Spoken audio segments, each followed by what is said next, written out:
हरि हरि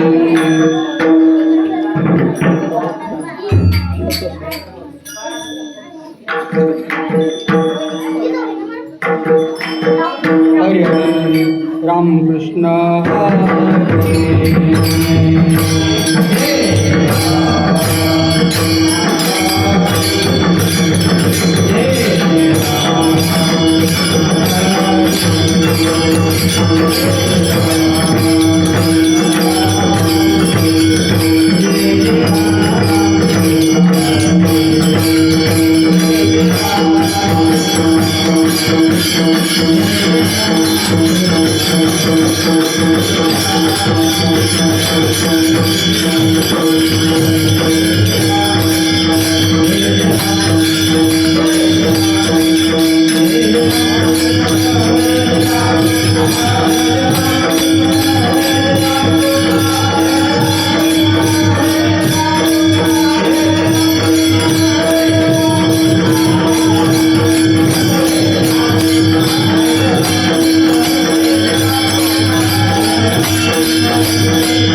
समचरण दृष्टी विटेवरी साजिरी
समचरणदृष्टी विटेवरी साजिरी, समचरणदृष्टी विटेवरी साजिरी, तेथे माझ्या हरिवृत्ती राहो. आणिक न लगे माईक पदार्थ, आणिक न लगे माईक पदार्थ, तेथे माझे अर्थ नको देवा. ब्रह्मादिक पदे दुःखाची शिराणी, ब्रह्मादिक पदे दुःखाची शिराणी, तेथे दूषित जनी जडो देशी. आणिक न लगे माईक पदार्थ, तेथे माझे अर्थ नको देवा. तुका म्हणे त्यांचे कळल्यामावर्म, तुका म्हणे त्यांचे कळल्यामावर्ण, जे जे कर्म धर्म नाशिवंत. आणिक न लगे माईक पदार्थ, तेथे माझा अर्थ नको देवा. विठ्ठला विठ्ठला.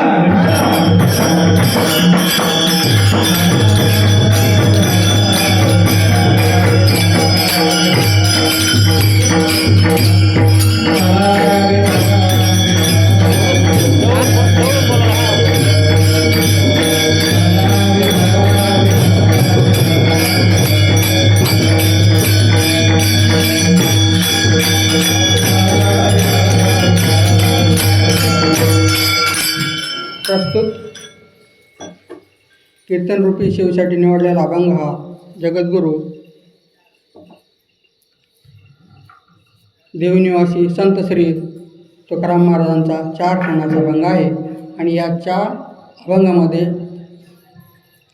तुकाराम महाराजांनी भगवंताकडं मागणं मागितलं की हे भगवंता, मला तू ह्या माईक आणि सर्व पारलौकिक पदार्थाची जी माझी आसक्ती आहे त्याच्यातून दूर काढून शेवटी तुझ्याच चरणामध्ये मला भक्ती दे.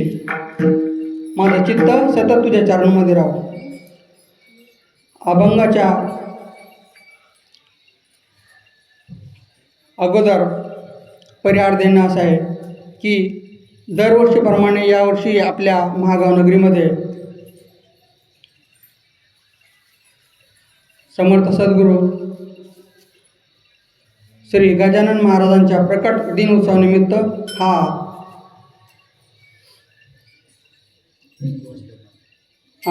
उत्सवानिमित्त हा कार्यक्रम आहे. आणि याच्यामध्ये पहिल्या दिवसाची सेवा माझ्याकडे आलेली आहे.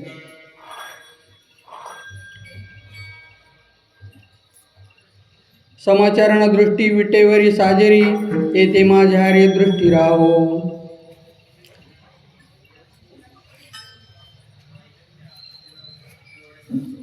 अर्थातच मानव जीवन, तुकाराम महाराज म्हणतात की माझं हे ईश्वरा, हे परमेश्वरा, हे परमात्मा, माझं चित्त तुझ्या त्या समचरण दृष्टी आणि विटेवर उभा असलेल्या स्वरूपाकडेच राहू दे. मानवाचं जीवन बघितलं तर शास्त्रामध्ये म्हटलेलं आहे, आता त्रिविध ताप अत्यंत निवृत्ती अत्यंत पुरुषार्थ. अर्थात मानवाच्या जीवनामध्ये 3 प्रकारचे ताप असतात. 3 प्रकारचे ताप म्हणजे काय? दुःख. जगातील जेवढी दुःख असतील ते शास्त्राने फक्त 3 प्रकारामध्ये त्याचं वर्गीकरण केलेलं आहे. आणि हे 3 ताप प्रत्येकाच्या जीवनामध्ये निश्चितच असतात, कमी अधिक प्रमाणामध्ये. मानवाचं जीवन हे काय? दुःखमय आहे. संसार दुःखमूळ चौकडे इंगळ, विश्रांती नाही कोठे सगळीकडे तळमळ, आहे ना. सगळीकडं तळमळ आहेत, नुसती तळमळ आहे. संसार म्हणजे तळमळ आणि याच्यामध्ये दुःखच आहे. बघा, आता एक गोष्ट निश्चित तुम्ही ध्यानात घ्या. प्रत्येक माणसाने जर आपल्या जीवनाकडे बघितलं तर याच्या जीवनामध्ये दुःख असणार म्हणजे असणार, ताप असणार म्हणजे असणार, गरिबी असणार म्हणजे असणार. अर्थातच या सगळ्या प्रकारचे दुःख. आणि जन्म झाला की मरण आलं, ते पण एक मोठं दुःख. मरण हे दुःख आहे.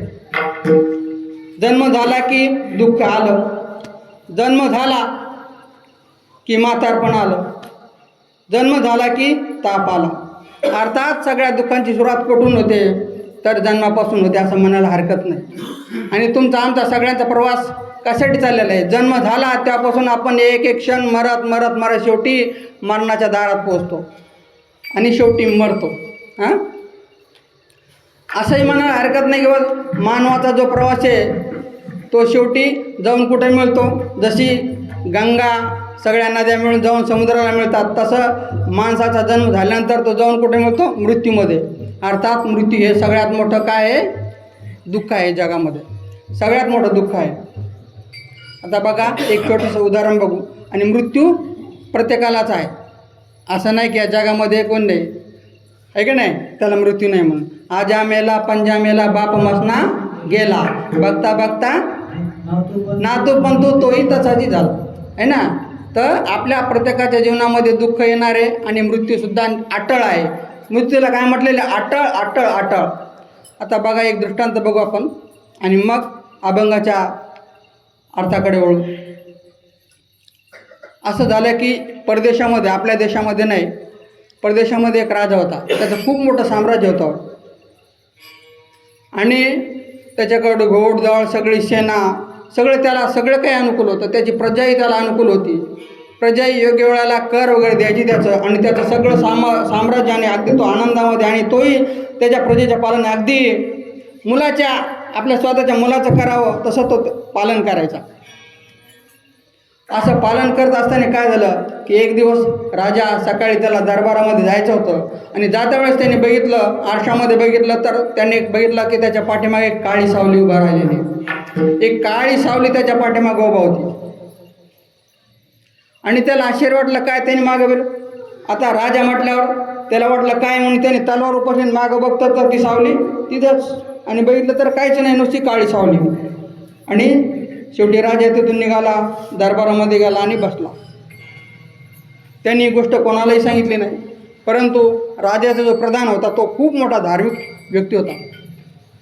त्या प्रधानाने काय केलं, तो आला आणि राजासाहेबाला खाली वाकून नमस्कार केला आणि नमस्कार केल्यानंतर तो राजाकडे बघू लागला. बघितलं त्याला सुद्धा ती काळी सावली त्या राजाच्या खांद्यावर हात देऊन उभा राहिलेली दिसली आणि त्यांनी आश्चर्याने बघू लागला होता. असं हे काय? राजेसाहेब राजेसाहेब राजेसाहेब, प्रधानजी झालंय का तुम्हाला? असं घाबरलात का? राजेसाहेब तुमच्या मागे एक काळी आकृती उभा आहे. असं? अरे बाबा मी सुद्धा सकाळी बघितली, पण काय करू आता तिला? राजेसाहेब मला वाटतं हे काय तुमच्यावर खूप मोठं विघ्न आहे. निश्चितच तुम्हाला मृत्यूपर्यंत पोहोचू शकतं, तुमच्यावर खूप मोठं विघ्न आहे, तेव्हा याचा काहीतरी इलाज करायला पाहिजे. आता मृत्यूची इलाज कोणाला झाला का? आपण साधारण रोग झाला त्याला दवाखान्यामध्ये जाऊ, हे करू, आणि पण मृत्यूचा इलाज कोणाकडेच नाही आहे. मृत्यूचे इलाज कोणाकडेच नाहीत. असं म्हणतात की धन्वंतरी जे आहेत ना, जे आयुर्वेदाचे प्रवर्तक, त्यांनी त्यांचा मुलगा वारला म्हणजे अकाली त्याची डेथ झाली. आणि मग काय झालं, त्यांनी त्या मुलाला घेतलं आणि दवा औषधी केली, पण त्याला मुलाला काही फरक पडला आणि तो मुलगा मेला. आणि मग तो मुलगा मेल्यानंतर झालं काय की त्यांनी म्हटलं, औषधं बघितले, चेक केले आणि म्हणे याच्यावर उपाय काय? मरणावर काहीच उपाय नाही. सगळे ऋषीमुनी त्यांना समजून सांगितलं तसं मरणावर काही उपाय नाही. आणि मग त्या राजाने काय केलं की सगळी तिथं काय केलं की त्यांचे जे एक्सपर्ट तिथं असलेले स्पेशलिस्ट, की स्वप्न पडल्यावर काय होतं बघा, काही लोक खूप एक्सपर्ट आहात. हे स्वप्न पडलं तर याचं हे फळ, ते स्वप्न पडलं तर त्याचं हे फळ, किंवा हे असं दिसलं तर ते फळ, कुत्रा आडवं गेलं तर ते फळ, मांजर आडवं गेली तर ते फळ, असे जे शकून जाणारे लोक असतात, त्या राजाने त्यांना बोलवलं आणि मग त्यांना विचारलं की बाबा याचं कारण काय? तर त्यांनी सांगितलं, महाराज तुमच्यावर खूप मोठं संकट आहे. आणि निश्चितच म्हणले काळी आकृती म्हणजे काय? काळ आहे म्हणले तुमच्या पाठीमागे, काळच म्हणले तुमच्या मागे आलेलं आहे. याच्यावर निवारण काय? ते म्हणे एक होऊ शकतं म्हणे, ज्या अर्थी तुम्हाला ही काळी सावली या महालामध्ये दिसली, या महालामध्ये दिसली, काळी सावली या तुम्हाला महालामध्ये दिसली, अर्थातच तुमचा मृत्यू निश्चितच या महालात असेल. मग काय नाही सांगितलं, नाही म्हटले या महालातून आणि या राज्यसभेतून काय सगळ्या देशाचा कारभार चालतो, तर मग राजाला मृत्यू निश्चितच आपल्या देशामध्ये असायला पाहिजे. तर मग याच्यावर उपाय काय? तुम्ही हे देश सोडून जा राजासाहेब. आणि शेवटी मृत्यूच्या भीतीने कोण काय करणार नाही का नाही? राजाने काय केलं, प्रधानाला सांगितलं, प्रधानाने एक असा ओमदा घोडा त्याच्याकडे दिला आणि तो घोडा घेऊन तर राजा निघाला. त्याच्या जी राज्याची सीमा होती 400 किलोमीटर जवळपास होती, त्याने ती एका दिवसामध्ये काटली आणि मग तो राज्याच्या दुसऱ्या राज्याच्या सीमेमध्ये गेला. तिथं गेल्यानंतर त्याला बरं वाटलं की बाबा आता सुटलो एकदाच. आणि त्याने विचार केला आणि समोरच बघितलं एक मोठं एक गार्डन होतं, बगीचा. आणि त्या गार्डनमध्ये एक तलाव होता, त्याच्यामध्ये सुंदर सुंदर कमळाचे फुलं हे होते. त्या पाण्यामध्ये राजहंस क्रीडा करत होते आणि ते बघून त्याला बरं वाटलं. त्याने त्याच्या घोड्याला बांधलं, पाणी पारलं आणि त्याला चारायला सोडलं. त्याला वाटलं की आता झालं, कटलं, आता आपण काय करावं, आंघोळ करावी. त्यांनी त्या तलावामध्ये आंघोळ केली आणि मग येऊन तो एका दगडाचे जे आपली दासे बाकडे तिथं बाकडे होते त्या बाकड्यावर बसला. असं जसा तो तिथं टेकून बसला आणि विचार केला, एक निश्वास वाढला आणि म्हटला की सुटलो रे देवा आता मी. कोण सुटतं मृत्यूच्या तावडीतून. आणि त्याच वेळेस काय झालं, त्याला कोणीतरी पाठीमागून त्याच्या खांद्यावर हात ठेवला. त्यांनी बघितलं मागं तर ती सावली त्याच्या मागं उभा होती. आणि मग राजाने बघितलं, अरे तू इथं पण. ती सावली असली. अरे राजा, मला वाटलं होतं कदाचित तू राजा असल्यामुळं तुझा महाल सोडून येणार नाहीस, तुझं राज्य सोडून येणार नाहीस, पण तू योग्य वेळ आणि योग्य ठिकाणी पोहोचला. तुझी मृत्यूची वेळ आणि मृत्यूच्या ठिकाणी होतं, चाल आता.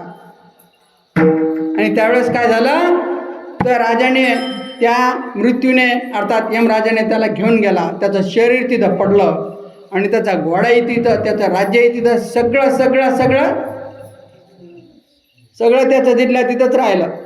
एवढा मोठा राजा असून त्याची धन संपत्ती सेना वगैरे काही मिळाली नाही.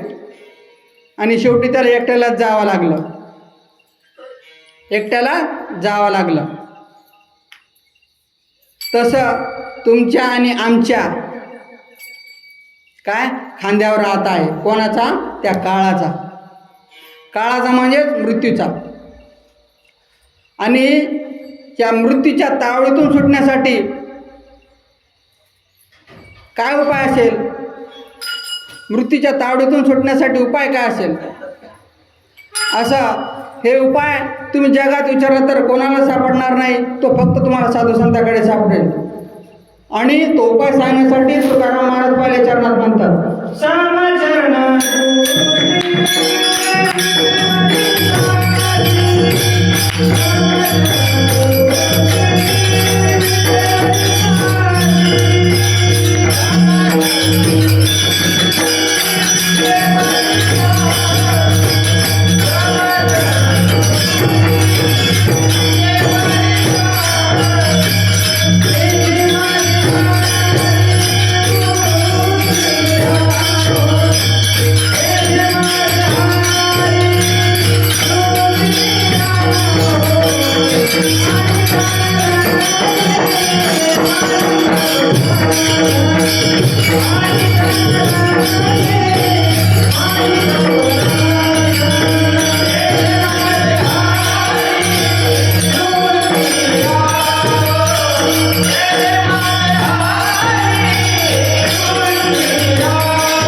समचरण दृष्टी विटेवरी साजरी.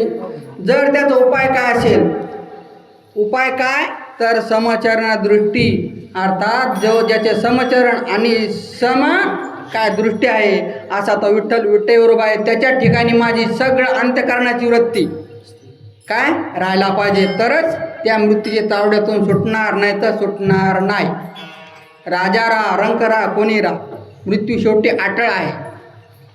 आणि याचा उपाय फक्त कदाचित तो राजा जर भारतामध्ये असता, भारतामध्ये, तर त्याला काय झालं असतं, ऋषीमुनींनी त्याला काहीतरी मार्ग दाखवला असता आणि काहीतरी उपाय काढला असता.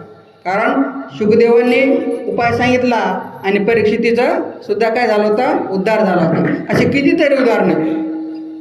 एक तास उरला खड्डोंगराचं आहे की नाही, असे कितीतरी. भारताची मायमाई आहे. इथंच फक्त काय अध्यात्म आहे, अध्यात्म इथंच काय मृत्यूचा उपाय, दुसरीकडे काही नाही. भोग योनी आहे सगळीकडं. आपल्या भारतामध्ये भारताचे असं काही आहे, भारताचं महात्मा असं सांगितलेलं आहे काय की भरतखंडे मानवदेहाची प्राप्ती ही तो परम भाग्याची प्राप्ती. अरे भारतामध्ये जीवन मिळालं म्हणजे हे परम मोठं भाग्य आहे तुमचं. आणि ते जीवन मिळून भक्ती मिळाली, सद्गुरुदेव मिळाले तर अजून मोठं भाग्य. आता बघा या चरणामध्ये आपल्याला महत्त्वाचं याच्यामध्ये 2 पद आहे, समचरण दृष्टी आणि समचरण आणि दृष्टी. व्याकरणाच्या दृष्टिकोनातून थोडा विचार करू आपण. व्याकरणाच्या दृष्टिकोनातून विचार, समचरण म्हणजे काय, सारखे चरण, आणि दृष्टी. तर इथं व्याकरणाचा नियम असतो, हा जो समास आहे इथं द्वंद्वगर्भ बहुव्रीही समास आहे बरं का. व्याकरणाचं कोणी असतील तर ते जाणकार त्यांना कळेल. समचरणमच्या समदृष्टीच्या, समचरण दृष्टी, चरणम दृष्टी यश यश म्हणजे ज्याची सण कोण, तो विठोबा असा अर्थ होतो. की तिथं काय द्वंद्वगर्भ बहुव्रीही समास आहे. आता आपण बघू चरण शब्दाचा काय अर्थ. समचा अर्थ काय की समान, एक समान. विठ्ठलाची मूर्ती बघितली ना तुम्ही, फोटो बघितला ना, काय असतं की एक समान, त्याचे हात पाय जर असं मधून जर रेग मारली तर बरोबर एका दुसऱ्याला काय होईल, अशी रेग मारली असा फोटो असं केलं तर बरोबर ती त्याची काय म्हणतात, सिमेट्री म्हणतात त्याला. आणि मग आपण चरण शब्दाचा विचार करू, फक्त चरण शब्दाचा. चरण शब्द आणि वृत्ती शब्द जर तुम्हाला जर कळाला ना तर तुम्हाला हा अभंग समजला. आणि हा अभंग समजला ना तर अख्खा तुकाराम महाराजा गाथा समजला. कारण अभंगच असा आहे, तुकाराम महाराजांनी अभंग पहिला लिहिला. हा अभंग आहे वास्तविक पाहता मागणीपर्यंत आहे, पण हा कशासाठी, मंगलासाठी निवडलेला आहे. मंगलासाठी त्यांनी, अर्थात बाबाची माझी चर्चा झाली तर बाबा म्हटलं, बाबा मी 10 दिवस झाले या अभंगावर सारखं चिंतन करतो, पण मला दर दिवस वेगळंच याच्यातून निघायला लागलं. म्हणले महाराज हा अभंग गात्याचा आत्मा आहे, आत्मा गात्याचा आत्मा आहे म्हणे. अर्थात हा अभंग आहे जो हा बीज रूप आहे. आणि या बीजाचं वटवृक्ष झालं म्हणजे काय तर पुढचे 4582 अभंग. कारण गात्यामध्ये 4583 अभंग आहेत. तर हा एकटाच अभंग तुम्हाला जर योग्य प्रकारे जर समजला, तुम्ही याच्यावर जिंदगीभर जरी चिंतन करत राहिले तरी हा अभंग तुम्हाला सुटू शकत नाही, असं आपल्या बाबांनी सांगितलं मला. आपल्याला याच्यामध्ये चरण शब्दाकडं ध्यान द्यायचं बरं का. चरण शब्द समजून घ्या. शर गतव व्याकरणामध्ये काय असतं, एक धातू असतो, धातुपाठ. त्याच्यामध्ये कमीत कमी 2000 धातू असतात. आणि तुम्ही जर संस्कृत व्याकरण शिकायला जर गेले तर तुम्हाला पहिल्या अगोदर 4000 सूत्र पाठ करावं लागतात पूर्ण. म्हणजे कमीत कमी 1 वर्ष हुशार असेल 3 महिन्यामध्ये. आणि 2000 धातू, 600 उन्हादी, म्हणजे जवळपास 6500 सूत्र तुम्हाला पाठ करावं लागतात, नंतर व्याकरण शिकवतात. आता हे जो शब्द आहे चर गतव धातू, व्याकरणामध्ये अगर संस्कृत व्याकरणामध्ये जेवढे धातू आहेत त्याच्यापैकी सगळ्यात जास्त धातू गती अर्थाचे आहेत. आणि गती अर्थक जो धातू असतो त्याचा अर्थ 3 अर्थ होतात. ज्ञानम गमनम प्राप्ती शेती. गतेस्त्रयर्थ ज्ञानम गमनम. अर्थात या धातूचा चर धातू 3 अर्थात ज्ञानसुद्धा होतो, गतीसुद्धा होते आणि प्राप्तीसुद्धा होते. आता बघा तुम्ही, ज्ञान, ईश्वरामध्ये ज्ञान आहे की नाही? किती ज्ञान आहे ईश्वरामध्ये? माझे इतकं, तुमच्या इतकं, मायगाव इतकं, दिल्ली इतकं, मारता इतकं सगळ्या जगात. आणि लोक परलोकामध्ये जेवढे काही आहेत, ब्रह्मदेवापासून इंद्र हे काय सगळे असतील, सगळे त्यांचं जेवढं ज्ञान आहे त्याच्यापेक्षा ईश्वराचं ज्ञान मोठं आहे. आणि बघू आपण ईश्वर खरोखरच ज्ञानी आहे की नाही. एक दृष्टांत घेऊ आपण तुकाराम महाराजांच्या जीवनातला. एक वेळेस काय झालं, तुकाराम महाराजांनी सकाळी उठले, आंघोळ वगैरे केली, पंचा टाकला खांद्यावर, चिपळ्या घेतल्या आणि सरळ गेले. त्या काळामध्ये काय असं नव्हतं, नवऱ्याने काही सांगायचे नाही आणि बायकोने काही विचारायचं नाही, अशी पद्धत होती त्या काळामध्ये. कुठं चालले म्हणून बायकोने विचारायचं नाही आणि नवऱ्याने सांगायचे नाही, अशी पद्धत होती. आता सारखं नाही ती. आता कुठं जायच्या अगोदरच कपडे घातले, कुठं चालले, घरात बसायचं जरी असलं त्याला व्यवस्थित तरी. आता आपण त्या मूळ अर्थाकडे येऊ. तर ज्ञान आहे की नाही.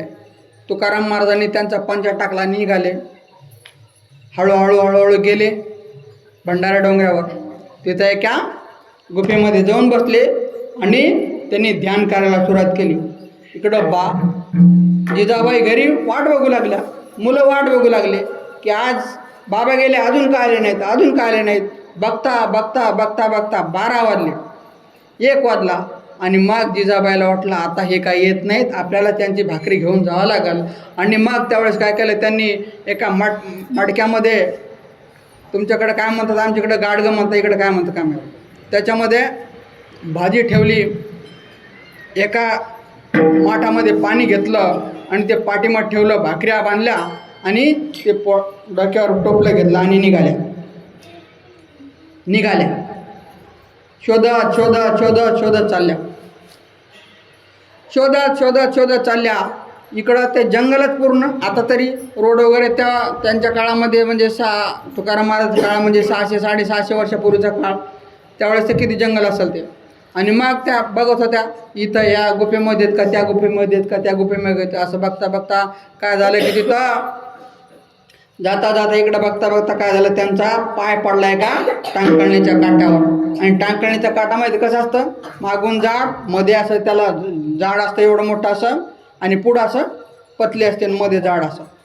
आणि तो काटा जर घुसला मध्ये, तर एड्या बाबळीच्या काट्याची जेवढी आग होती तेवढीच आग होती त्याची पण.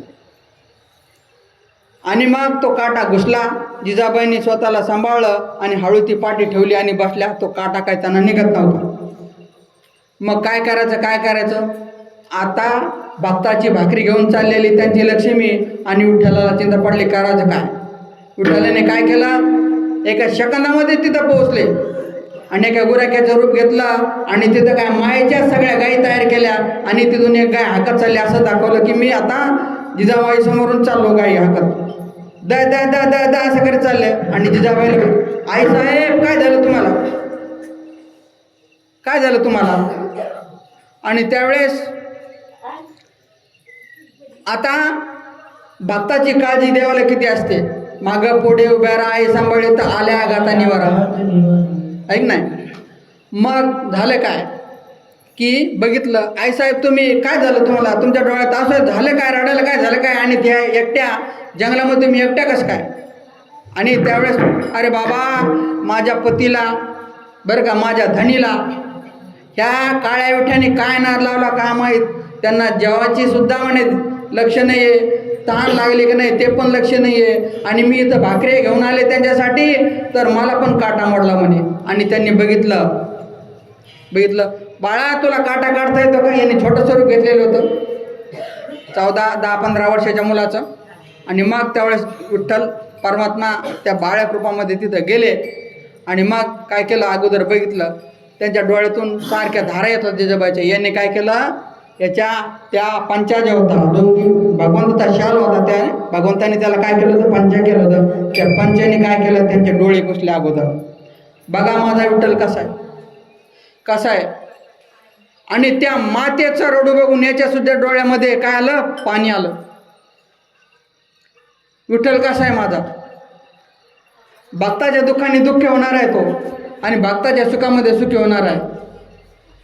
आणि मग त्यावेळेस जिजाबाई म्हणतात, अरे बाबा मला काटा मोडला म्हणते, तू का रडतोस, तुझ्या डोळ्यात का असं आली. त्यावेळेस परमात्मा, त्या गोळ्याच्या रूपातले परमात्मा म्हणतात की आई साहेब माझं असं आहे म्हणे, मला का समोरच्याच्या डोळ्यात पाणी दिसलं की माझ्या डोळ्यात पाणी येतं म्हणे. ती करुणा होती की माझ्या भक्तासाठी काय काय करते. आणि मग काटा काढायचा.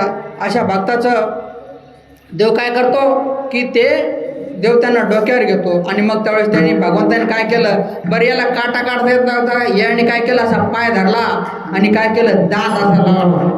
आता दात लावला तर स्वाद कशात लागला असेल, मातीच आहे की नाही. पण काटा उठायला गेलं तर याचं कपाळ सुद्धा त्या मातेच्या पायाला लागलं, जिजामातेच्या. आणि त्याची धूळ, त्या जिजामातेच्या चरणाची धूळ या माझ्या परमात्म्याने कपाळाला लावून घेतली. हा विठ्ठल कसा आहे बघा तुम्ही. जो भक्ताची सेवा करतो त्याची धूळ हा माथ्याला लावतो, तर भक्ताच्या धुळीचा हा काय करीत असेल. आणि मग बघा तुम्ही किती वेळ लागला त्या विठ्ठलाला तिथे यायला आणि काटा काढायला. आणि मग म्हणजे आईसाहेब यांनी विचारलं, अरे बाळा इकडं तुला कोणी दिसलं का म्हणे. माझे पतिराज हां म्हणे आहे म्हणे, एक तिकडे गेलेले मी बघितलं त्या समोरच्या गुफेमध्ये म्हणे, मला दाखव बरं. आणि या पुढं घेऊन काठी घेऊन चालला, पुढं वाटाड्या झाला, जिजाबाईचा वाटाड्या झाला. आणि तिथं गेल्यानंतर आला दुरून दाखवलं, आई साहेब ते बघा त्या तिथं आहेत ते, मी बघितलं होतं त्यांच्या हातामध्ये चिपळ, त्यांनी ते तिथं ध्यान लावून बसलेले आहेत म्हणे. असं सांगितलं. बरं बाळा.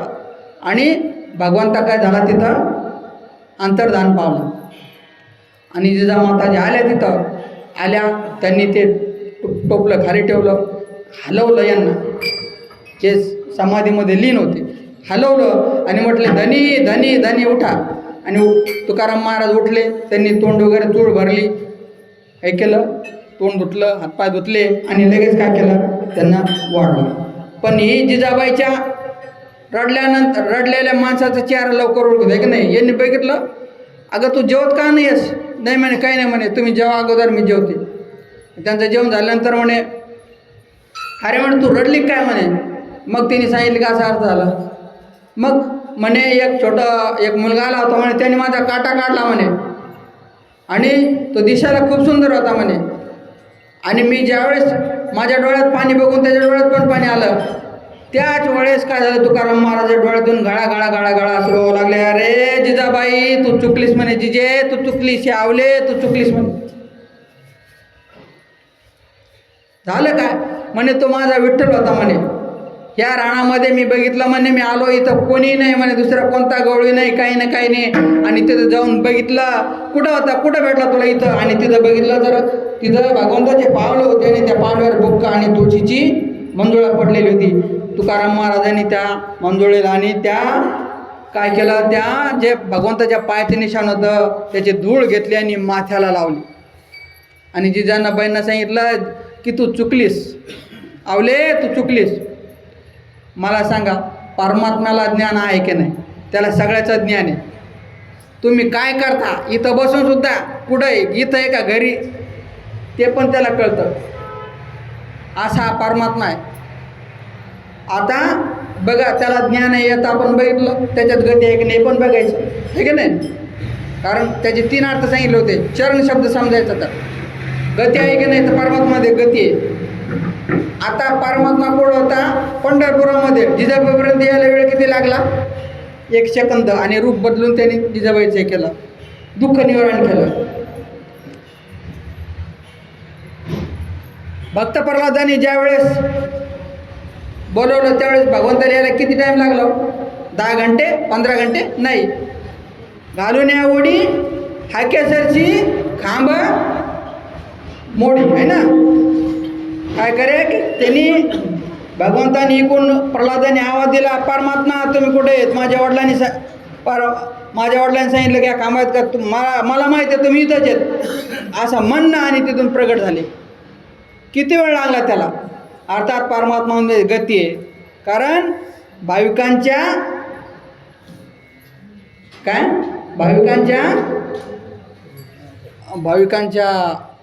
जाऊ द्या, भाविक जिथं असतात तिथं तो परमात्मा असतो हमेशा. गती पण आहे आणि प्राप्ती पण आहे. परमात्म्याची प्राप्ती सगळ्यांनाच आहे. अर्थात जिथं भक्तांना गरज पडेल तिथं तो उपस्थित राहतो. आता एक घटना अशी होती, तुम्हाला माहीत नाही का, त्या याच्यामध्ये महाभारतामध्ये घटना येते की ज्यावेळेस काय झालं, आपले हे दुर्वासा ऋषी मुनीला काय केलं, या दुर्योधनाने त्यांची खूप सेवा केली.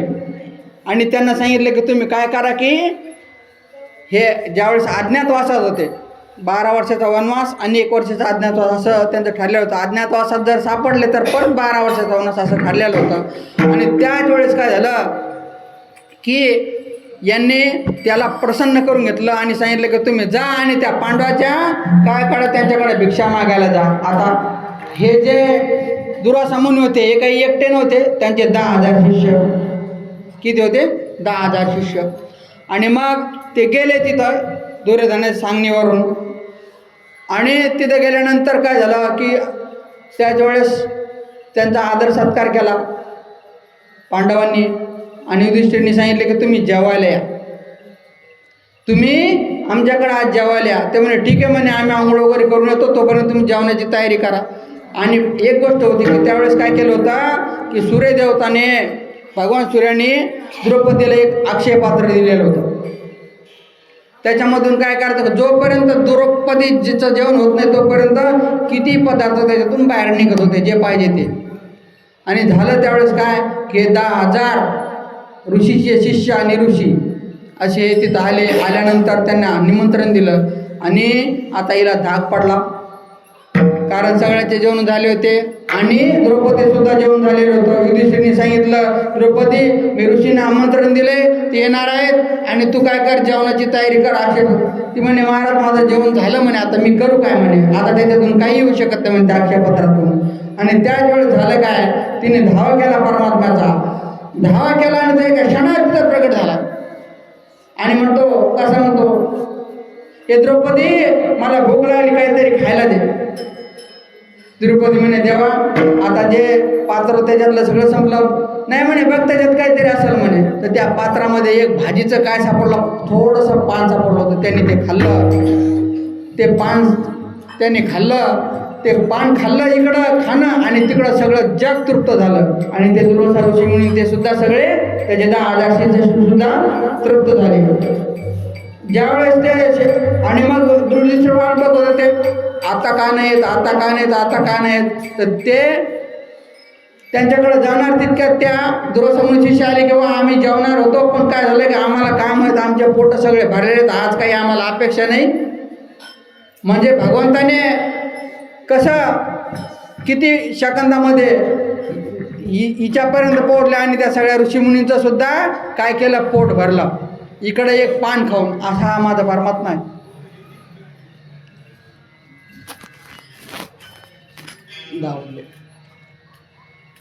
तर ह्या परमात्मा अर्थात कसा आहे, ज्ञानी आहे, ज्ञान स्वरूप आहे, गतिवान आहे. गतिवान ब्रह्मा सर्वगत सदा सम, ते कैचे पाय मध्यम उत्तम. अर्थात ब्रह्म काय सगळ्या ठिकाणी, अर्थात परमात्मा सगळ्या ठिकाणी आहे, म्हणून त्याची प्राप्ती सगळ्याला आहे. जेवढा परमात्मा नामदेव महाराजांना प्राप्त होता तेवढा तुम्हाला आम्हाला सुद्धा प्राप्त आहे. जेवढा ज्ञानेश्वर महाराजांना प्राप्त होता तेवढा तुम्हाला आम्हाला सुद्धा प्राप्त आहे. जेवढा एका मुंगीला प्राप्त आहे तेवढं तुम्हाला आम्हाला सुद्धा सगळ्याला प्राप्त आहे. परमात्मा प्राप्त आहे अशी जागाच नाही, कारण परमात्मा काय सर्वव्याप्त आहे, सर्वव्याप्त आहे. विठ्ठल जळी स्थळी भरला रिता ठाव नाही उरला. आज मी पाहिला विठ्ठलची विठ्ठल आहे ना. तर परमात्मा सगळ्या ठिकाणी असल्यामुळं काय आहे की सगळ्याला प्राप्त आहे. आता बरं, तर हे प्राप्त असल्यावर करायचं काय, तर काय सांगितलं, परमात्मा सगळ्याला प्राप्त आहे पण तो जाणून घेण्यासाठी सगळ्याला प्राप्त आहे, समान रूपाने प्राप्त आहे, पण विशेष रूपाने प्राप्त करून घेण्यासाठी काय करावं लागेल आपल्याला. त्याला जाणण्याने काय होईल की आपण या जन्ममरणाच्या दुःखातून निघून पडू. तर काय करावं लागेल, तर त्याच्यासाठी सांगितलं ते माझी वृत्ती हरी राहो. काय की हे हरी माझी तिथं तुमच्या चरणाच्या ठिकाणी वृत्ती राहो, त्या परमात्म्याच्या ठिकाणी वृत्ती ठेवावं लागेल. बरं, ही वृत्ती परमात्म्याच्या ठिकाणी एकसारखी लागून राहील काय, तुमच्या आमची तर काही सांगता येत नाही, आहे का नाही. बाबाची वृत्ती रात्रंदिवस त्याच्यामध्येच आहे, तुमच्या आमच्या वृत्तीचं काय नाही. कधी इकडं जाईल कधी तिकडं जाईल. वृत्ती म्हणजे काय तुम्हाला सांगतो. वृत्ती म्हणजे काय की तुमचे विचार, तुमचं मन. वृत्ती म्हणजे काय की तुमचं चित्त, तुमचं अंतःकरण, यालाच वृत्ती म्हणायचं. आणि वृत्ती शब्द काय, धंदा. धंदा संस्कृतमध्ये काय असतं, वृत्ती म्हणजे तुझं काम धंदा काय बाबा, आहे का नाही. स्वभाव, वृत्ती म्हणजे काय स्वभाव, तेच खूप खराब आहे म्हणजे काय, त्याची वृत्ती खूप खराब आहे असं म्हणतो ना, त्याची वृत्ती खूप चांगली आहे राव, नाही सात्विक वृत्तीचा माणूस आहे. वृत्ती म्हणजे काय, स्वभावसुद्धा होतो. ही सतत जर वृत्ती परमात्म्याच्या ठिकाणी राहायची तर काय करावं लागेल ते दुसऱ्या चरणात सांगतात.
न लगे माईक पदार्थ ते माझा अर्थ नको देवा.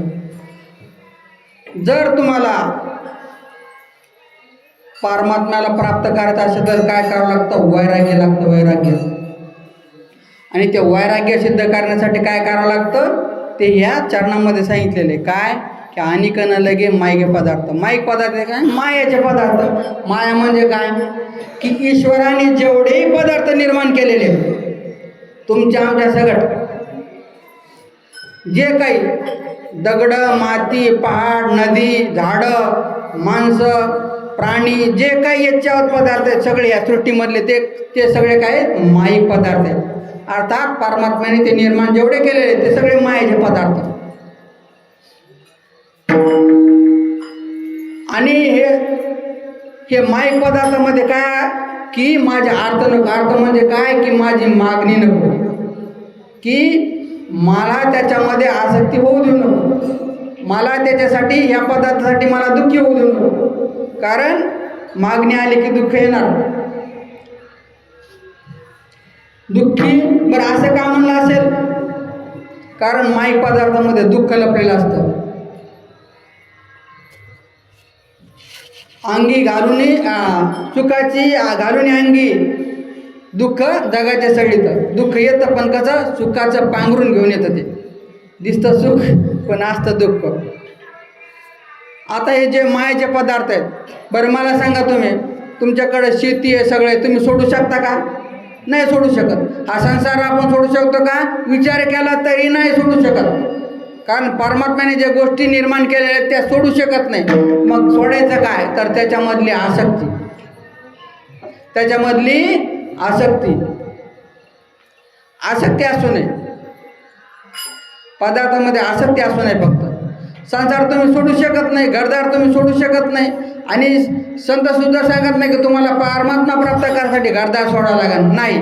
कारण तसं जर असतं तर जेवढे आपले महाराष्ट्रातले संत बघता ना तुम्ही, जवळपास ज्ञानेश्वर महाराज आणि ज्ञानेश्वर महाराज, स्वपन काका, मुक्ताबाई, निवृत्तीनाथ हे जे 4 सोडले तर बाकीचे जवळपास सगळे संत कसे आहेत? ग्रस्ती. जर खरोखरच ग्रस्ती सोडायला लागली असती तर त्यांनी सुद्धा सोडून दिली असते की नाही. आणि त्यांनी त्यांचं जे काम करत होते त्याच्यातच राहून प्राप्त केला. सावता माळ्याला त्याच्या शेतीमध्ये सापडला. कांदा, मुळा, भाज्या, विठाई माझी त्याच्यासाठी तेच विठ्ठल झाला. गोरकुंभारासाठी विठ्ठल का झाले?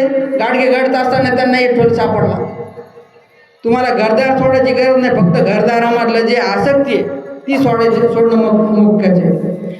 आता बघा, हे मायेचे पदार्थ आपण सोडू शकत नाहीत आणि त्याला नष्टही करू शकत नाही तुम्ही. तुम्हाला त्याच्याबरोबरच राहावं लागणार. तर हे कसे मायेचे पदार्थ काय? दुःख देणारे आहेत. म्हणून तुकाराम महाराज म्हणतात की देवा मला हे मायक पदार्थ माझं चित्त लागू देऊ नको. आपण एक दृष्टांत घेऊ. नामदेव महाराजांच्या जीवनातला एक दृष्टांत घेऊ म्हणजे तुम्हाला ते कळलं की मायेचे पदार्थ कसे दुःख देणार आहेत. असं असतं की नामदेव महाराज पंढरपुरामध्ये राहत होते. त्यांचं 14 जणांचं कुटुंब होतं. किती? 14 जणांचं कुटुंब. आणि मग सतत गरिबीमध्ये असताना सुद्धा ते कधी विठ्ठलाला विसरले. त्यांच्या घरचा प्रत्येक मेंबर सुनासकट काय होते? भक्त होते. कट्टर भक्त एकदम. आणि त्या पंढरपुरामध्ये एक भागवत नावाचा एक ब्राह्मण होता. तो वेदशास्त्र संपन्न होता. आणि काय होतं की तो हमेशा नामदेव महाराजांची निंदा करायचा. म्हणजे तो कट्टर विरोधी होता नामदेव महाराजांचा. पण तो कट्टर जरी नामदेव महाराजांच्या विरोधी असला तर तो भक्त होता. कोणाचा? रुक्मिणी मातेचा. रुक्मिणी मातेचा भक्त होता. कट्टर भक्त एकदम. म्हणजे जसे नामदेव महाराजाला विठ्ठल बोलत होते तसे त्याला रुक्मिणी माता बोलायची त्याच्याशी. एवढी त्याची भक्ती होती. आणि त्याच्या घरी पण काय होतं? असंच नामदेव महाराजांसारखी साधारण परिस्थिती. अरे देव बोलतो, त्याची गरिबी, त्यांनी कधी रडले नाही तर आपल्याला रडायची काय गरज आहे? नामदेव महाराजाबरोबर देव होते, पण कधी कधी त्यांना नुसतं एक टाईम जेवण सुद्धा भेटत नाही नामदेव महाराज. त्यांनी कधी तक्रार केली नाही का मला हे जे देवा ते पण मागितलं नाही. आणि एक दिवस काय झालं, रुक्मिणी माता हा जो भागवत होता त्याचं नाव नंतर परिसा भागवत झालं तुम्हाला सांगतो. हा भागवत जो ब्राह्मण होता तो गेला, मातेची सेवा वगैरे केली आणि बसला, असा चिंता करत बसला होता थोडं. रुक्मिणी मातेने बघितलं आणि म्हटलं, अरे भागवता झालं का तुला, आज तू नाराज दिसतो. त्यावेळेस तू म्हणतो, आई तू माझ्यावर प्रसन्न आहे का? म्हणे हो. म्हणे माग, तुला काय मागायचं माग. म्हणे असं नाराज बसू नको, असं नाराज बसू नको, माग तुला काय मागायचं मी द्यायला तयार आहे. म्हणे आई काय नाही, मला तुझी भक्ती दे, तुझ्या चरणावर माझी हमेशा बुद्धी राहो, आणि दुसरी गोष्ट म्हणजे माझा संसार व्यवस्थित चालू. यांनी काय मागितलं, भक्ती मागितली आणि संसारी मागितला. संसार आला की दुःख येणार. आणि मग त्यावेळेस काय झालं, आपल्या रुक्मिणी मातेला दया आली. या जगताची जगज्जननी जी आहे, जी ह्या विश्वाची मालकीने, जगताची मालकीने, तिला दया आली आणि तिने काय केलं, आपल्या जवळचा एक परीस काढला. परीस म्हणजे काय की ज्याचा स्पर्श झाल्याने काय होतं, लोखंडाचं सोनं तयार होतं. तो परीस त्या भागवताला दिला.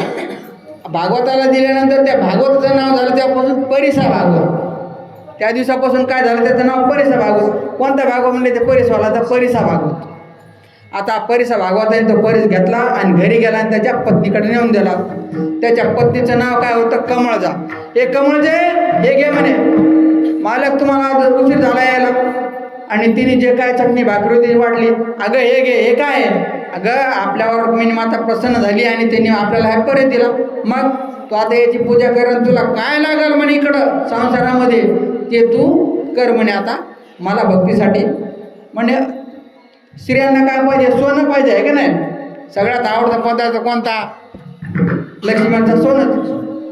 मग झालं काय की ते त्यांच्या पत्नीने, त्या कमळजा मातेने काय केलं की ते परीस सगळ्या घरामध्ये जेवढं लोखंड होतं ते हे केलं, त्याचं सोनं तयार केलं आणि ते बाजारात विकून सगळं व्यवस्थित सगळं अंगभर सोनं आणलं.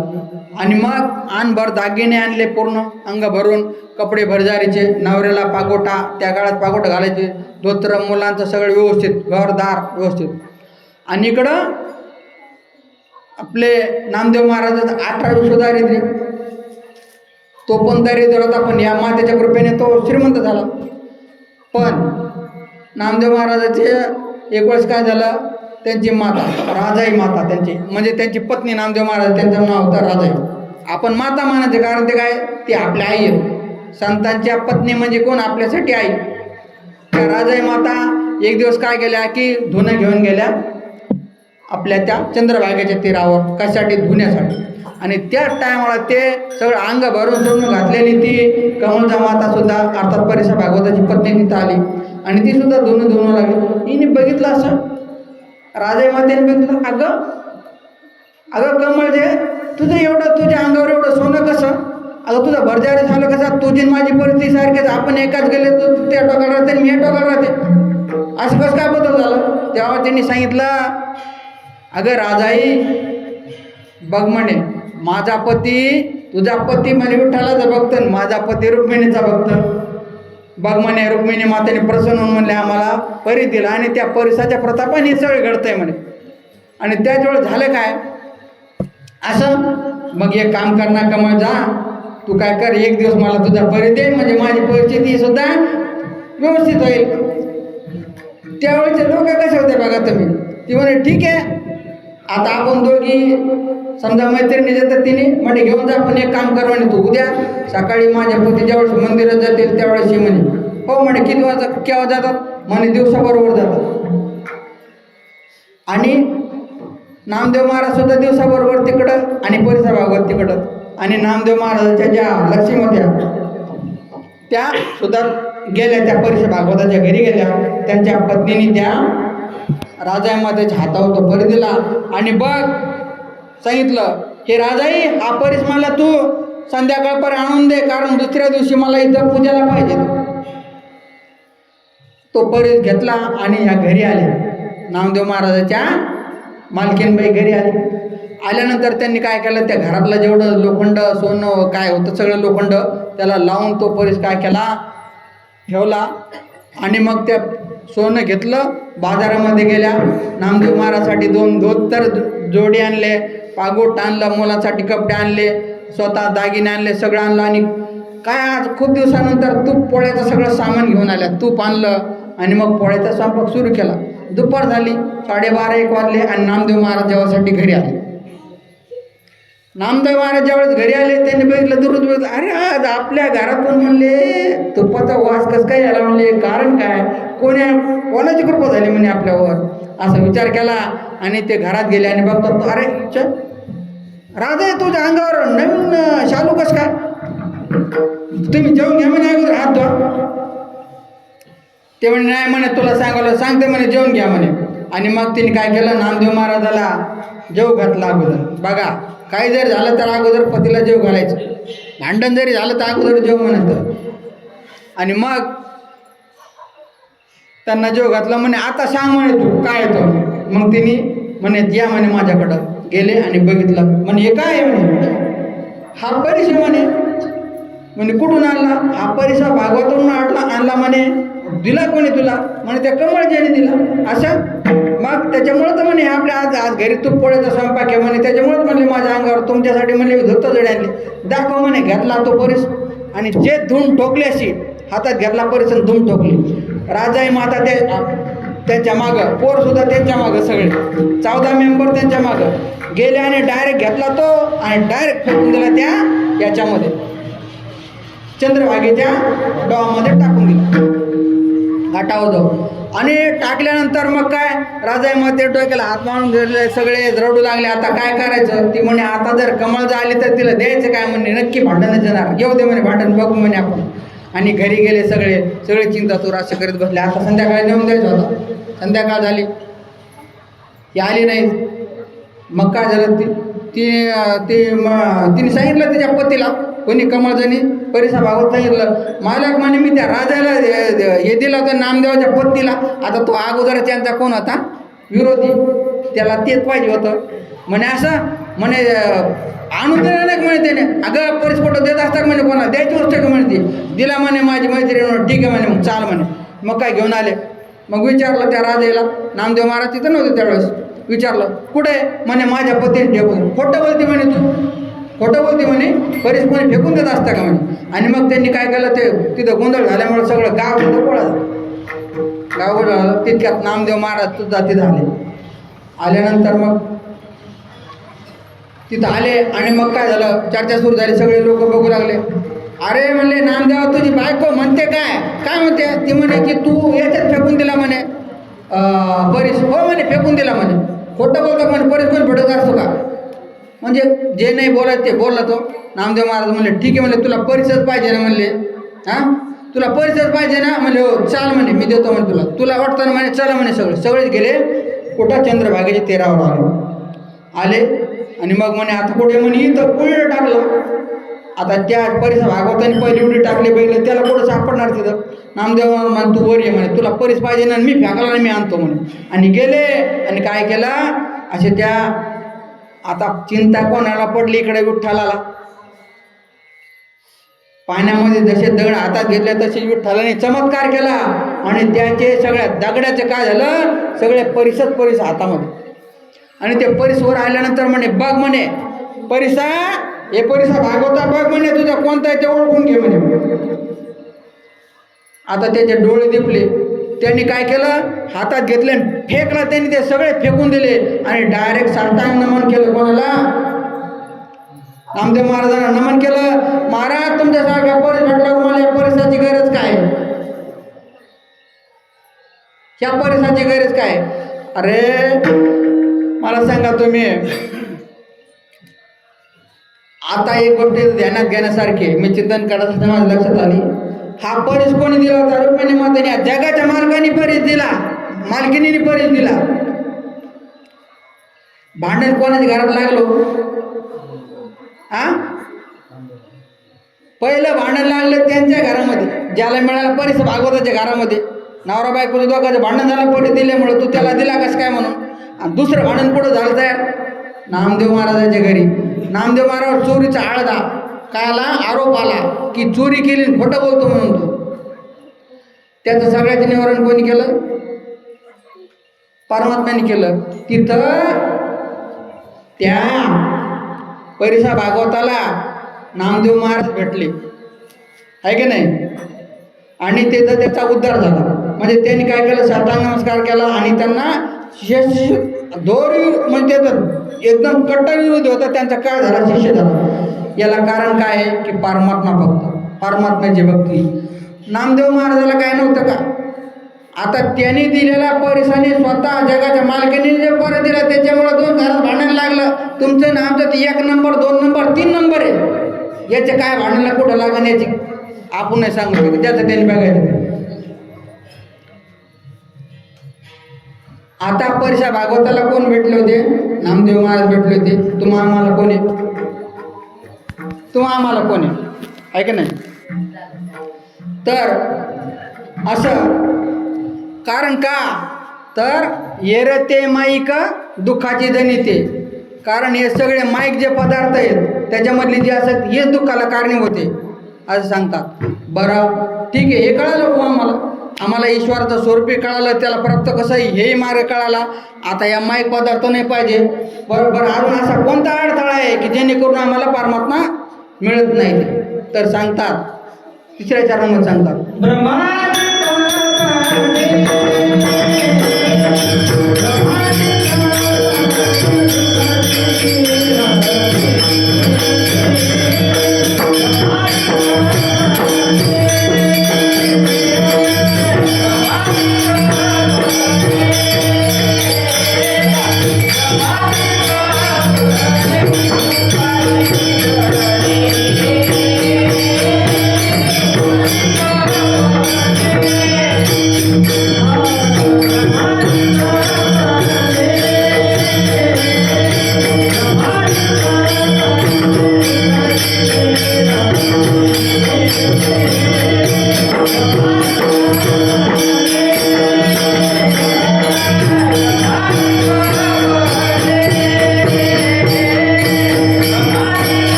ब्रह्माधिक पदे दुःखाची शिराणी ते दूषित जनी जडो देशी. अर्थात ब्रह्मादी कोणाला इथल्या पदार्थामध्ये किंवा इथल्या सुखामध्ये काय आसक्ती राहत नाही, परंतु परलोकातल्या. आता बरेचसे लोक, माझ्या एक आजोबा होते भावकीमधले, ते दोघं नवरा बायको आजा आणि आजी काय करायचे, सतत जप करायचे, सतत जप, राम राम राम राम राम. मी त्यांना विचारलं, लहान मी छोटा होतो त्यावेळेस, दादा, त्यांना दादा म्हणे सगळे, दादा हे काय तुम्ही काय करता, हमेशा राम राम का, तुम्हाला काय करायचं, काय होईल याने, बालबुद्धी असते नाही की नाही, काय होईल याने? म्हणे मला स्वर्गात जायचं. काय स्वर्गात जायचं? आता मला त्यावेळेस काय कळत नव्हतं, स्वर्ग काय नरक काय काय कळत नव्हतं, पण तो त्यांचं काय होतं, स्वर्गात जायचं. बरं, हे स्वर्गातले स्वर्ग इथं तुकाराम महाराज ब्रह्माधिक पद आहे. ब्रह्मा सगळ्यात उच्च पद ब्रह्म आहे. काय ब्रह्मदेवाचं पद सगळ्यात उच्च आहे. ब्रह्मदेवाच्या पुढे इंद्राचं पद काहीच नाही, कारण ब्रह्मदेवाच्या एका दिवसामध्ये 14 इंद्र होतात. 14 एका दिवसामध्ये फक्त 14 इंद्र होतात आणि मारतात. तर हे ब्रह्मदेवाचं पद सुद्धा, ब्रह्मादिक पद सुद्धा काय आहेत की दुःखाला कारणीभूत आहेत. आणि तिथं सांगतात की परमात्मा आहे की मला तिथून दूर कर, माझं चित्त त्याच्यापासून दुःचित झाले, म्हणजे मला त्याच्याविषयी घृणा निर्माण हो. दुःचित म्हणजे काय, घृणा निर्माण हो. जसं उलटी केल्यानंतर पुन्हा त्याच्याकडे बघा वाटत नाही, मला तसं त्या स्वर्गादी ब्रह्मादी सुखाकडे कारण सांगतात. कारण कसं आहे की हे ब्रह्मादी जे आहे पद, हे पद आहे, ते ब्रह्माजीचं पद, हे ब्रह्माजी गेल्यानंतर दुसरा ब्रह्माजी येतो, असं ब्रह्माजी असे कितीतरी येतात. तर हे पद सुद्धा आम्हाला नको. आपण एक छोटासा दृष्टांत बघू आणि मग बघू की हे दुःखाला कारणीभूत आहे. बघायचं काय की जगातील सगळं काही आहे, जे जगातले सगळं माईक पदार्थ म्हणजे संसारातले जेवढे पदार्थ दुःखाला कारणीभूत आहेत, आणि हे सुद्धा दुःखाला कारणीभूत आहे. एक वेळेस काय झालं बघा, तुम्हाला रामायणामध्ये आठवत असेल, कैकेयीने काय केलं, रामजीला 14 वर्षाचा वनवास दिला, स्वतःच्या मुलाला गादी मागून घेतली, आणि मग काय झालं की रामजी आणि सीता आणि लक्ष्मणजी काय झालं, यांनी वल्कल नेसले आणि ते तिथून निघाले. पहिले चित्रकूटला आले, तिथं काही दिवस राहिले, आणि तिथं राहिल्यानंतर काय केलं त्यांनी, हळूहळू ऋषीमुनींनी सांगितल्याप्रमाणे त्यांनी हळूहळू पुढं जात जात जात पुढे गेले, आपल्या नाशिकला आले. आपलं भाग्य बघा किती आहे ना. आणि विदर्भाचं तर भाग्य चांगलंच आहे. देव कुठं जन्माला, उत्तर प्रदेशामध्ये आहे की नाही. रामजी कुठं जन्माला, उत्तर प्रदेश. आले कुठं, नाशिकमध्ये. त्यांचा सगळा पराक्रम कुठं झाला, इकडं झाला आपल्याकडं.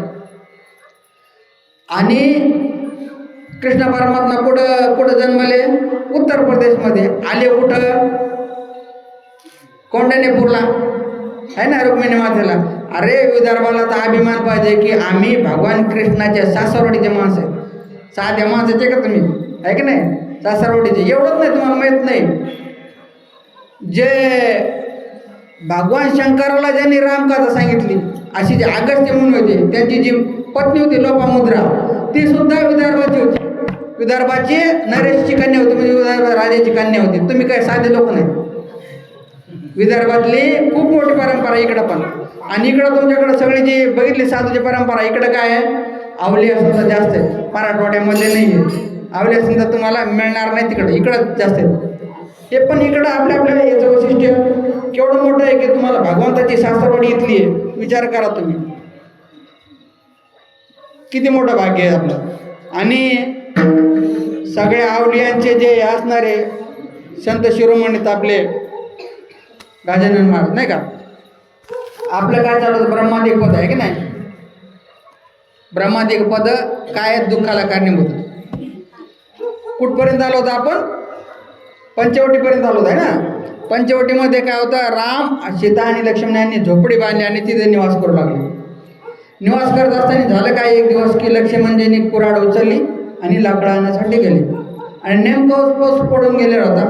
पाऊस पडलेला होता नेमकाच. आणि काय झालं होतं, पाऊस पडल्यानंतर तुम्हाला माहिती आहे तिथं उन्नू किडे असतात. उन्नू किडा म्हणजे एक किडा असतो, त्याला हात लावला तो असा गोल होतं बघा. ते असं झुंड असतं, पावसाळ्यामध्ये निघतात ते सुरुवातीलाच. वानू आमच्याकडं उन्नू किंवा तुमच्याकडं वानू म्हणतात ना त्याला, तर वानू किडा. ते काय एकावर एक असे चढतात. तर मग ते सीतामाताने बघितलं, तिला आश्चर्य वाटलं, अरे कसं काय एकावर एक कसं काय चालले म्हणून.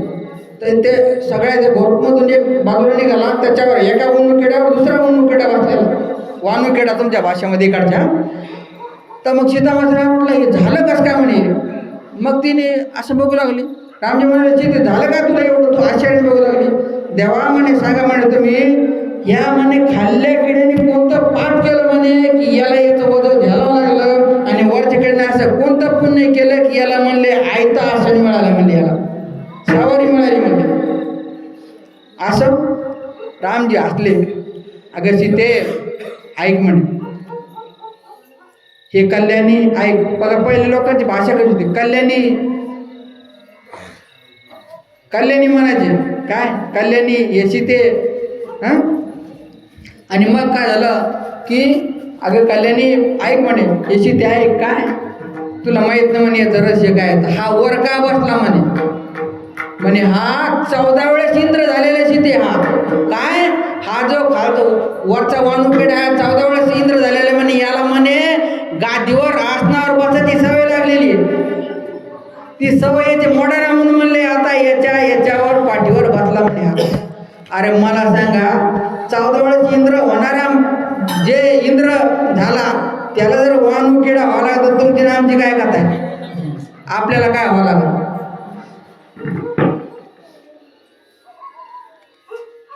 ज्ञानेश्वर महाराजांनी म्हणलेले पुण्याची पावटी सरे सवेची इंद्रपणाची उठी उतरे येऊ लागती माघारे मृत्यू लोकी.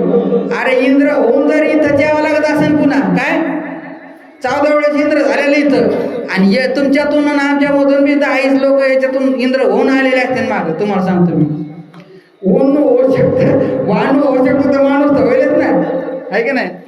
म्हणजे हे पद सुद्धा कसे आहेत अनिश्चित आहेत. हे पद आहे जाणार कलेक्टर होता तो होता नंतर त्याचं कलेक्टरची ड्युटी खाली झाल्यावर त्याला कोण म्हणतं मान फक्त कोणाला आहे इथं मिलिटरी म्हणला कुठं जाऊ देते म्हातारा झालं तरी लोक चालू टाकणार त्याला आहे की नाही. असं आहे. तर 14 वेळेस झालेला जो इंद्र त्याला वानुकडे व्हावं लागतं म्हणजे ते पद घेऊन काय उपयोग आहे का? इंद्र होऊन उपयोग आहे का? तसं ब्रह्मादी गीतेमध्ये सांगितलेलं आहे आ ब्रह्म भवना लोका पुनरावर्ती नाव जुना मामपेत कोणते पुनर्जन्म विद्यते. हे ब्रह्मादी लोक आहेत हे काय पुनरावर्ती ना म्हणजे पुन्हा घडमोड होणार आहे. तो ब्रह्माचा लोक तयार होणार काही काळानंतर. ठीक आहे आपलं वेगळं त्याचं वेगळं टाईम वेगळा आहे की नाही. ते आपले करोडो वर्ष लागतील त्याला मारायला त्याला आणि आपल्याला 100 वर्ष दिलेलं आहे आणि त्याचं वय एवढं आहे ब्रह्मदेवाचं त्याला हालता येत नाही. तिथे गेल्यानंतर जेलसारखं ते पण एक प्रकारचं. तर ते लोक घेऊन बी काय उपयोग नाही कारण ब्रह्मलोकातून सुद्धा प्रत्येकच मुक्त होत नाही.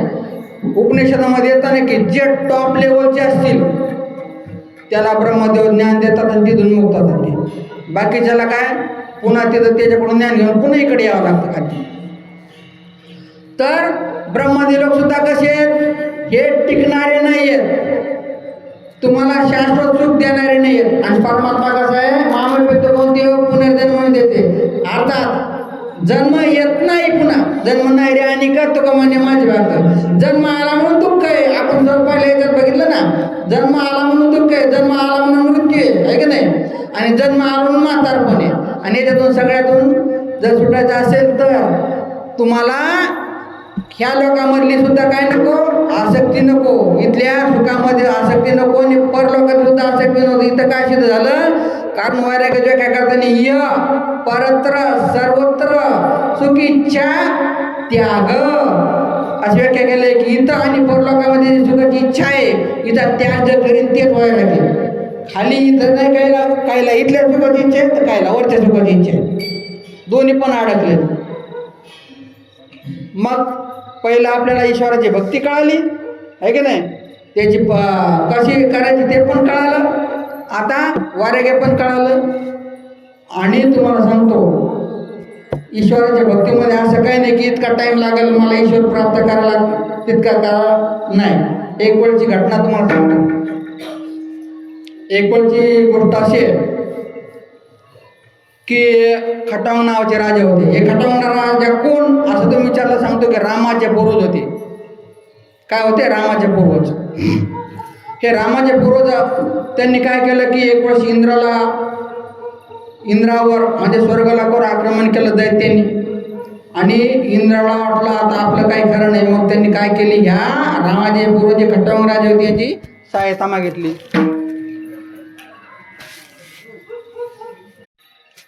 इंद्राची सहाय्य मागितली आणि इंद्राने सहाय्य मागितलं यांचं. बघा त्यावेळेचे माणसं कसे होते की इंद्राला सुद्धा यांच्याकडून सहाय्य घ्यावं लागत होतं. आणि मग यांनी तिथं गेले युद्ध केलं. या दैत्याबरोबर युद्ध झालं आणि त्या युद्धामध्ये खटवांग राजांनी काय केलं की सगळ्या दैत्यांना हरवलं त्यांचा पराभव केला. आणि मग कितीतरी वर्ष त्या युद्धामध्ये गेले आणि शेवटी काय झालं युद्ध संपलं ते. आणि मग ज्यावेळेस खटवांग राजा इकडे येऊ लागले त्यावेळेस इंद्रादी म्हणाले महाराज तुम्ही आमचं एवढं सहाय्य केलं म्हणले तुम्ही इंद्रपद घ्या. काय घ्या इंद्रपद घ्या. खटवांग राजानं काय म्हटले की महाराज तुम्ही इंद्रपद घ्या हे इंद्राच्या गादीवर बसा तुम्ही सगळे देवता आणि इंद्रसुद्धा स्वतः. त्यावेळेस खटवांग राजा म्हणला काही हरकत नाही घ्यायला म्हणे पण मला सांगा म्हणले माझं आयुष्य किती उरलं. काय माझं आयुष्य किती उरलं हां, 1 तास उरला खाटून. ते म्हणे तुझं आयुष्य फक्त 2 घडी, म्हणजे नियमाने 2.5 घडी समजा. 1 तास उरला खाटून राहायची, भाग्योदय त्याची पालटली, भाग्यदशा त्याची पालटली. तर 1 तासामध्ये असं म्हटल्याबरोबर अरे म्हणले 1 तासासाठी इंद्रपद घेऊन करू काय म्हणले मी इथं. हां, मग त्यांनी काय केलं, लगेच तिथं मनकर्णिकामध्ये स्वर्गामध्ये जी आहे नदी तिच्यामध्ये आंघोळ केलं आणि लगेच ध्यान लावलं परमात्म्यामध्ये आणि तिथंच मुक्त झाली. किती? 1 तासामध्ये मुक्त झाली फक्त. असं काही नाही की तुम्हाला 12 वर्ष हे करायला लागल. बाबासारखं माझ्यासारखं बाबाने अख्खं जीवन घातलं, मी बी 36 वर्ष घातलेत फिरण्यामध्ये इकडं तिकडं. तसं काही गरज नाही तुम्हाला. जिथं आहे तिथूनच सुरू करा. तर त्याला काय कळालं, तुका म्हणे आम्हा कळले त्यांचे वर्म काय, जे जे कर्मधर्म नाशिवंत. म्हणजे हे स्वर्गाचं त्या खटवांग राजाला कसं कळालं की बाबा हे स्वर्ग घेऊन मला काही उपयोग नाही आणि संसाराचं सुख घेऊन पण काही उपयोग नाही. तर काय कशामध्ये उपयोग आहे? परमात्म्याकडे येण्यामध्ये. म्हणून 4थ्या चरणात सांगतात, तुका म्हणे आम्हा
कर्मधर्म नाशिवंत. आणि कना लगे माईक पदार्थ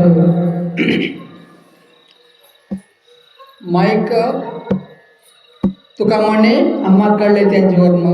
फक्त वर्म कळायचं. वर्म कळालं का सगळं काम होतं. आणि ते वर्म काय तर परमात्मा सत्य किंवा स्वर्गादी सुख किंवा ब्रह्मलोकादी सुख हे सुद्धा काय अशाश्वतेमध्ये न टिकणार आहे. परत संसारातलं जे सुख आहे हे बी न टिकणार आहे. फक्त परमात्मा एकच काय टिकणार आहे. तुमचं स्वतःचं स्वरूपात टिकणार आहे. म्हणून काय म्हटलं, आता एक 10 मिनटं घेऊ, जास्त नाही आहे ना, 10 मिनटामध्ये संपून टाकू. इकडे बघा तुम्ही ऐकता तुम्ही दरवर्षी आहे की नाही. बाबा दरवर्षी भागवत घेतात. भागवतामध्ये सुरुवातीला कथा आलेली आहे की नाही, की काय होतं की या आपल्या परीक्षित राजाला काय होतं, शाप मिळतो. श्रिंग ते शमीक मुनीचा मुलगा असतो श्रिंग, त्याने शाप देतो की बाबा तुला 7 दिवसाच्या आत मृत्यू आहे.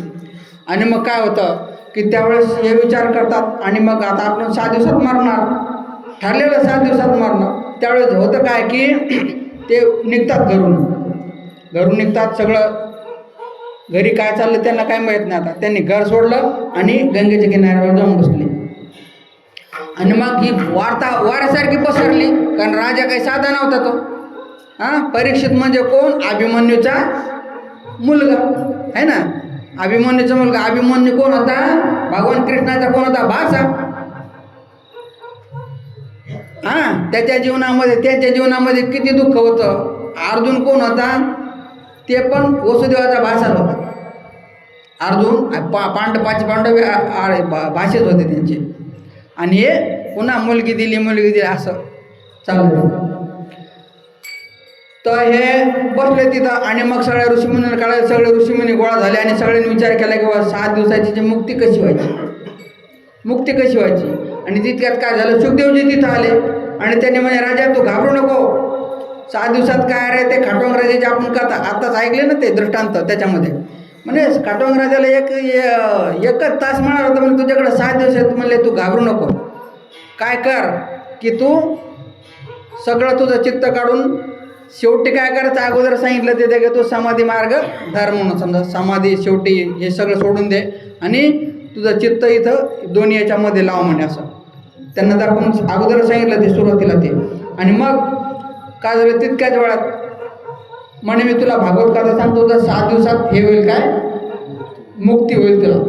आणि त्याच्या वेळेस काय होतं की देवता तिथे येतात बघा, सगळे देवता इंद्रादी लोक ते असे येत नाही, ते अमृताचा कुंभ घेऊन येतात असं तिथं.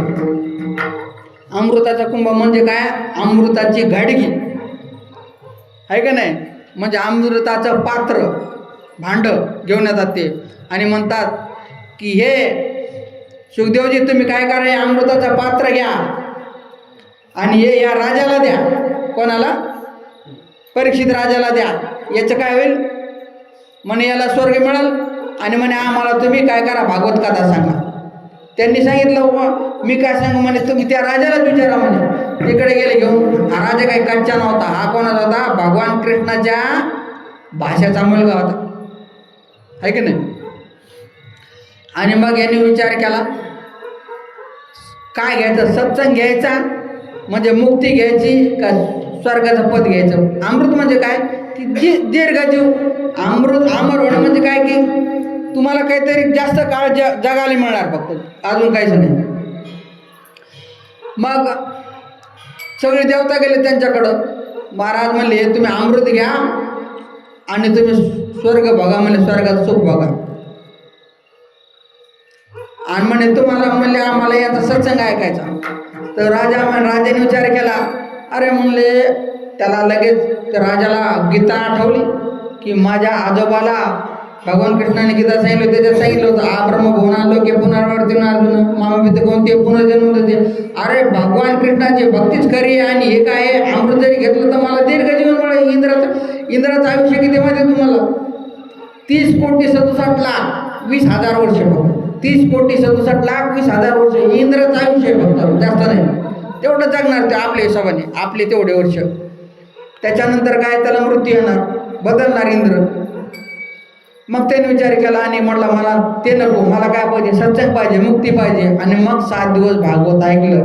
त्यांनी काय सोडलं, तर घरदार सोडलं होतं आणि हे पद सुद्धा सोडलं. त्याला कळलं खरं काय की तुका म्हणे वर्म कळलं त्याला की जे कर्म धर्म म्हणजे आम्ही ज्या संसाराच्या सुखाला प्राप्त करण्याचे जेवढे साधन आहेत आणि वरल्या स्वर्ग किंवा ब्रह्मलोकाला बरोबर एवढं जे साधन आहेत किंवा जे सुख ते काय तर फोल आहे सगळे, आहे का नाही. बस ज्ञानेश्वर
उद्याचं कीर्तन हरिभक्त पारायण ज्ञानेश्वर महाराज माऊली लांडे यांचं राहील.